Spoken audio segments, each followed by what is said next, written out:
sommes en 2026 et le monde entier a les yeux tournés vers le Moyen-Orient. Les tensions entre Israël et l'Iran ont franchi un seuil critique. Frappes, missiles, drones, les échanges s'intensifient. Et une question revient encore et encore. Sommes-nous en train d'assister à l'accomplissement d'une prophétie biblique, celle de Gog et Magog? Pour comprendre, il faut revenir à un texte ancien. Le livre d'Ézéchiel, chapitres 38 et 39. Écrit il y a plus de 2500 ans, ce passage décrit une grande coalition de nations qui s'unissent pour attaquer Israël.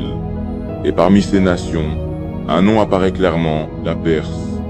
Aujourd'hui, la Perse porte un autre nom, l'Iran.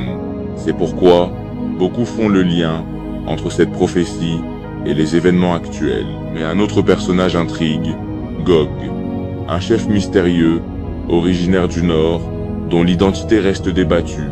Certains y voient la Russie, d'autres une coalition plus large, incluant plusieurs nations. Le point central reste le même.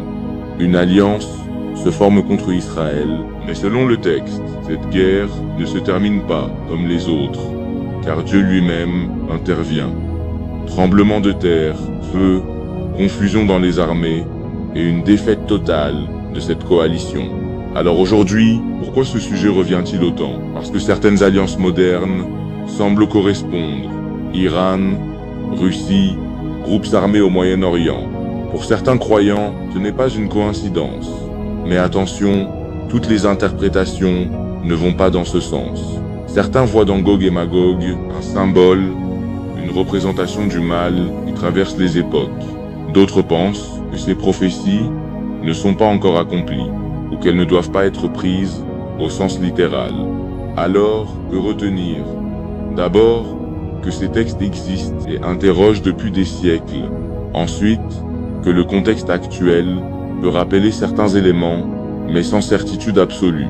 Et surtout, que ces messages ne sont pas là pour provoquer la peur, mais pour inviter à la réflexion. Car au cœur de ces écrits, il y a aussi une promesse, celle d'une intervention divine et d'une forme de justice.